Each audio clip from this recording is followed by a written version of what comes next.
अस्सलाम वालेकुम।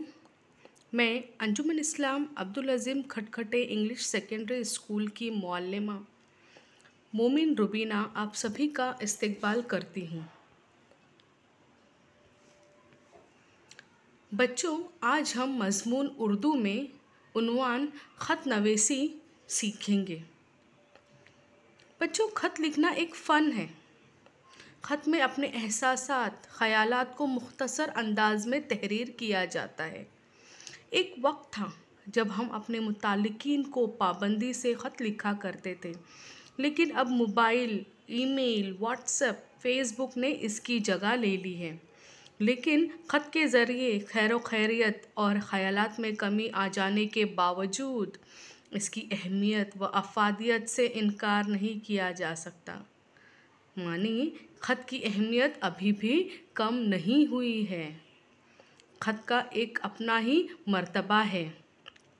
चलिए बच्चों, सबसे पहले हम ख़त की तारीफ़ देखेंगे। ख़त क्या है? ख़त की कितनी किस्में होती हैं? सबसे पहले हम ख़त की तारीफ़ देखेंगे। ख़त एक तहरीरी मुलाकात है जिसमें हम अपने हालात एक दूसरे को बताते हैं। इसी वजह से इससे निस्फ़ मुलाकात भी कहा जाता है। देखिए बच्चों, ख़त एक तहरीरी मुलाकात है। हम एक दूसरे से सामने सामने नहीं मिल सकते, तो हम लिखकर उनसे मुलाकात करते हैं, जिसमें हम अपने हालात एक दूसरे को बताते हैं। इसी वजह से इसको निस्फ़ मुलाकात भी कहा जाता है। निस्फ़ मुलाकात का मतलब होता है आधी मुलाकात। निस्फ़ के मानी है आधा। निस्फ़ मुलाकात भी कहा जाता है। अगरचे हम एक दूसरे को देख तो नहीं पाते, मगर एक दूसरे के हालात से आगाह हो जाते हैं। किसके ज़रिए? ख़त के ज़रिए। चलिए बच्चों, हम आगे देखते हैं। ख़तूत के अक़साम। अब ख़त कितने किस्म के होते हैं? एक से ज़्यादा ख़त है तो हम उसे ख़तूत कहेंगे। किस्म की जमा अक़साम। तो अब हम देखेंगे ख़तूत के अक़साम। ख़त 3 तरीके के होते हैं। ख़त की 3 किस्में होती हैं। पहला ज़ाती ख़त, दूसरा कारोबारी ख़त, तीसरा सरकारी ख़त। चलिए बच्चों, अब हम ज़ाती ख़त की तारीफ़ देखें। ज़ाती ख़त क्या होता है? ज़ाती ख़त किसे कहते हैं? ज़ाती ख़त वो ख़त है जो हम अपने रिश्तेदारों और अज़ीज़ व अक़ारिब या दिगर मिलने वालों को लिखते हैं। इनफॉर्मल लेटर, इसे हम कहते हैं ज़ाती ख़त। चलिए बच्चों, अब दूसरा हम देखेंगे कारोबारी ख़त। कारोबारी ख़त किसे कहते हैं? कारोबारी ख़त क्या होता है? कारोबारी ख़त वो है जिनके ज़रिए हम ख़रीद व फ़रोख्त और लेन देन के मामलात तय कर सकते हैं। उसे हम कारोबारी ख़त कहते हैं, बिज़नेस लेटर। तीसरा है सरकारी ख़त, गवर्नमेंट लेटर। सरकारी ख़त का ताल्लुक़ हुकूमत से होता है। इनमें दरख्वास्तें, रिक्वेस्ट और दस्तावेज़ात भी शामिल होते हैं। ये हमारे 3 ख़त की किस्में हैं। पहला है ज़ाती ख़त, दूसरा कारोबारी ख़त और तीसरा है सरकारी ख़त। चलिए बच्चों, अभी हम ख़त के उसूल व ज़वाबित देखेंगे। उसूल व ज़वाबित क्या होता है? ख़त के रूल्स रेगुलेशन, जिसे हम उर्दू में उसूल व ज़वाबित कहेंगे। तो अभी हम लेटर के कुछ रूल्स एंड रेगुलेशंस देखेंगे। सबसे पहले, ख़त लिखते हुए यूँ समझे कि जिसको आप ख़त लिख रहे हैं वो आपके सामने ही मौजूद है। देखिए बच्चों, सबसे पहला ख़त का उसूल रूल क्या है? लिखते हुए यूँ समझे कि आप जिसको ख़त लिख रहे हैं वो आपके सामने ही बैठा हुआ है। दूसरा, जो भी आप लिखना चाहते हैं वो मुख्तसर अल्फाज में तहरीर करें, लिखें। तहरीर करें मतलब लिखें। जो भी आप लिखना चाहते हैं आपके लेटर में, ख़त में, वो छोटे छोटे अल्फाज में लिखें, मुख्तसर शॉर्ट में लिखें। तीसरा, ख़त को छोटे छोटे जुमलों में तहरीर करना चाहिए। देखिए बच्चों, अगर आप ख़त को ज़्यादा को आप एक छोटा सा बहुत कुछ लिखना चाहते हैं, लेकिन उसका वो कंक्लूजन, वो जो भी आप लिखना चाहते हैं उनको एक छोटे से जुमले में, छोटे से पैराग्राफ में अगर आप लिखें तो वो ज़्यादा ही असरअंदाज होता है। तो इसके लिए ख़त का उसूल ये भी है कि ख़त को छोटे छोटे जुमलों में तहरीर करें ताकि वो बहुत ही खूबसूरत और पढ़ने में हमें उसमें इंटरेस्ट आना चाहिए, ऐसा होना चाहिए। चौथा है नफ्स मज़मून को पैराग्राफ की सूरत में लिखें।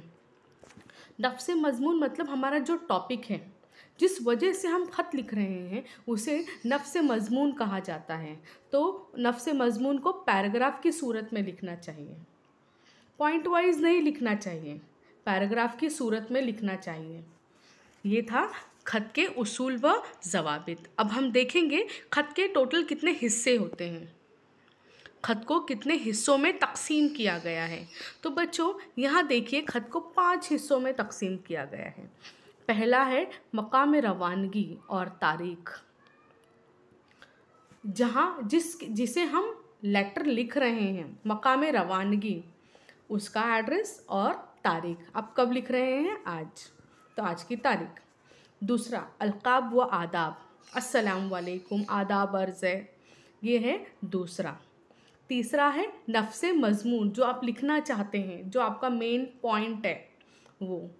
चौथा इख्तिताम मकतूब, हम सब खैरियत से हैं, आपकी खैरियत खुदावंद करीम से नेक चाहते हैं, इख्तिताम मकतूब, एंड में आपको लिखना है। और पांचवा है ख़त लिखने वाले का नाम और पता, हम जिसे ख़त लिख रहे हैं उसका नाम और पता।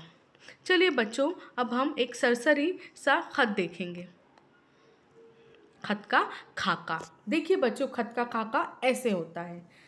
जब हम ज़ाती ख़त लिखें तो उसे ऐसे लिखा जाता है।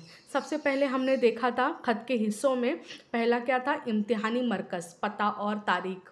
तो आपको ऐसे सीधी तरफ, दाईं तरफ ऐसे लिखना है, पहला पता आएगा, फिर उसके बाद में तारीख़,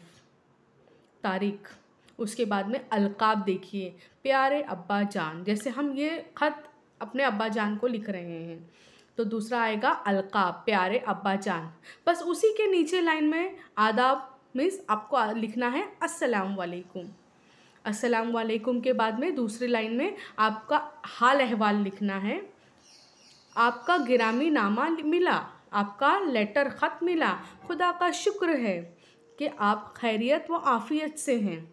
मैं अपनी तालीमी मसरूफ़ियात की वजह से आपको वक्त पर, देखिए अब इसके बाद में बीच में जगह खाली है और वहाँ पर लिखा हुआ है नफ्स मज़मून। तो अभी जो मेन जिसकी वजह से हम ये ख़त लिख रहे हैं वो यहाँ पर आएगा। उसके बाद में देखिए जैसे ही जो मेन टॉपिक है वो ख़त्म हो गया, उसके बाद में आपको तीसरे पैराग्राफ में, देखिए पैराग्राफ वाइज लिखा हुआ है, तीसरे पैराग्राफ में आपको लिखना है उम्मीद है आपने मेरी सुस्ती को, जैसे वो बच्चा जो अपने वालिद को ख़त लिख रहा है वो काफ़ी सुस्त बच्चा है, तो वो क्या बोल रहा है, उम्मीद है आपने मेरी सुस्ती को माफ़ कर दिया होगा। इंशाअल्लाह अब मैं बाकायदगी से ख़त लिख कर अपनी मसरूफ़ियात और तालीमी सरगर्मियों के मुतालिक आगाह करता रहूँगा। अपनी दुआओं में मुझे याद रखिएगा।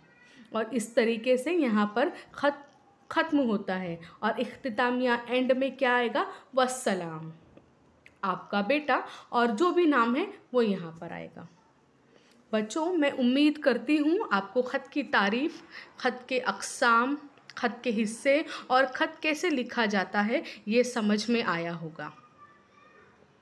बस इसी तरीके से ये समझकर आप भी ख़त लिखिए अपने वालिद को, अपने दोस्तों को, रिश्तेदारों को। शुक्रिया।